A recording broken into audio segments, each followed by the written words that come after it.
రాముని బొమ్మ పెట్టుకొని ఓట్లాడుకుంటారట ఎందుకన్నా? అంటే ఓళ్ళ బొమ్మ పెట్టుకోవాలి మరి అడిగిన అడుగు మరి ఓడి చెప్పిండు నీకు ఓడి బొమ్మ పెట్టుకోవాలి మేము రాముడి సంతానం రాముడి వారసులము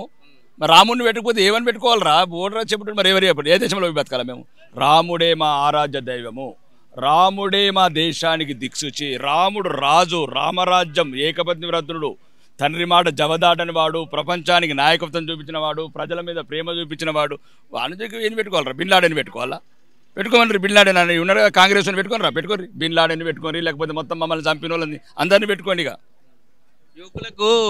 అంటే మీ బాగా చుట్టూ మీ బీజేపీ చుట్టూ యువకులు బాగా తిరుగుతురట జై శ్రీరామ్ అనుకుంటా వాళ్ళకి కడుపు నిండుతుందా మీకు ఏమన్నా అని చెప్పేసి మాట్లాడుతాడు రైట్ అన్నోడెవడు కేటీఆర్ చెప్పండి మర్యాదగా చెప్పండి చెంగిచెర్లల అవమానాలు కాశ్మీర్ వ్యాలీలో పానాలు సందేశ్ ఖాళీలో మానాలు పోయినాక పానాలు పోయినాక అన్నం ఎందుకురా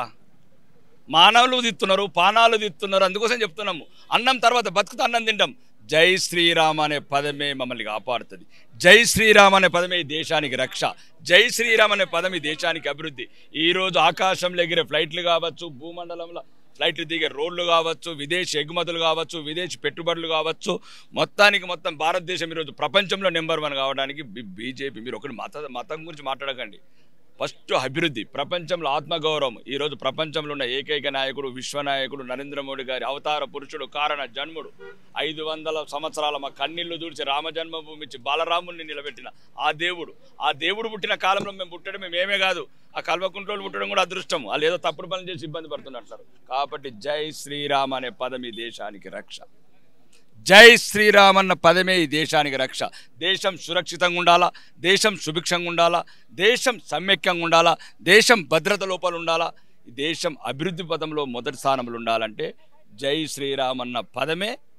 ఈ దేశానికి రక్ష తెలంగాణకు బీజేపీ ఏం చేసిందని క్వశ్చన్ చేస్తుండు కేటీఆర్ 9 లక్షల కోట్లు తెచ్చినాం 4 ఎంపీలు ఉంటేనే ఇప్పుడు 12 మంది ఎంపీలు ఇయ్యండ్రి 30 లక్షల కోట్లు తీసుకొచ్చి 4 కేంద్ర మంత్రులు చేసుకొని తెలంగాణ దొంగలు ఎట్లా చేయలేదు బంగారు తెలంగాణ ఇప్పుడు నిజమైన కాషాయ బిడ్డలం భారతమాత బిడ్డలం మేము ఈ తెలంగాణని పచ్చడి స్వర్ణ తెలంగాణ చేస్తాము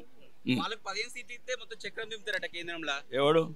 గంజాయి మొక్క నేను అంటున్నాను ఇప్పుడున్న ముఖ్యమంత్రి ఒక నిమిషము నిన్నగాక మొన్న ఈ రాష్ట్ర 3 నాళ్ల ముచ్చట ముఖ్యమంత్రి ఒక మోసగాడు అహంకారి అవినీతిపరుడు తెలంగాణ రాష్ట్రాన్ని రోజుకు 164 కోట్ల అప్పు చేసుకుంటా ఢిల్లీ అధిష్టానానికి కప్పం కొడుతున్న రేవంత్ రెడ్డి అంటావా నువ్వు తెలంగాణలో మొక్కవా నువ్వు కొడంగల్లో పెరిగిన నువ్వు గంజాయి మొక్కవు నువ్వు తెలంగాణ మొక్కవు నిన్నెవడు విడిచేస్తాడు మీ కాంగ్రెస్ తప్ప నిన్నెవడు తీసాడు నిన్ను వస్తున్నాడు స్టేట్మెంట్ ఢిల్లీకి వెళ్ళి ఒక్కరు నరకదందుకు వస్తున్నారు గజ్వేల్ ఫామ్ హౌస్లో ఆ గజ్వేల్ ఫామ్ హౌస్ అయితే గొడ్డలు పడేసిండు దుప్పటి పడేసిండు ఏడవన్నాడో తెలియదు ఢిల్లీలో ఇంకెవరు రారు నీ అధిష్టానం నీకే నువ్వు ఎప్పుడైతే ట్యాక్స్ కట్టడం మానేసావో ఆర్ ట్యాక్స్ ఇంకా మిగతా ట్యాక్స్లు ఎస్ ట్యాక్స్ ఏదైతే ఢిల్లీ ట్యాక్స్లు కడుతున్నావో ఆ కప్పాలు కట్టిన మానేసిన రోజు నిన్ను గంజాయి మొక్కవు నువ్వు తెలంగాణ మొక్క కామారెడ్డి లోడగొట్టిన బుద్ధి రాలేదా నీకు నిజామాబాద్ గడ్డ పౌరుషాల గడ్డ ఏమనుకుంటున్నావు మర్యాదగా మాట్లాడు ఇప్పుడు ఒకటండి మేము వేయాలనుకుంటే ఓటుకు నోటుకేస్తే సీనియం కూడా వేస్తాం గేమే క్లోజ్ చేస్తాం కదా ఆమె ఈ మధ్యన పాపం జపమాల తీసుకున్నది బాగా కొద్దిగా మనిషి ప్రశాంతంగా ఉండి అంటే కోపం ఉండదు కవిత గారి మీద అంటే కవిత మీద మా మాజీ ముఖ్యమంత్రి గారి కూతురు మా రాజకుటుంబం నుంచి రాజకుటుంబ సభ్యురాలు మాజీ రాజకుమారి గారు ఈరోజు జైల్లో ప్రశాంతంగా జపమాల చేసుకుని ఉంటున్నది సోదరి ఉండని కొన్ని రోజులు జపమాల ప్రశాంతంగా ఉండి ఎందుకు ఆమె పేరు తీసుకుని బాధ మీరు ప్రాబ్లం అవుతారు మా నిజామాబాద్ కోడలు ఎప్పటికైనా స్వాగతిస్తాం ఆడబిడ్డగా స్వాగతిస్తాం బ్యాన్ ఏం చేయాలి ఆమె చేయించుకున్నది ఆమె రేడియేషన్ ఆమె కంట్రోల్ పెట్టుకున్నది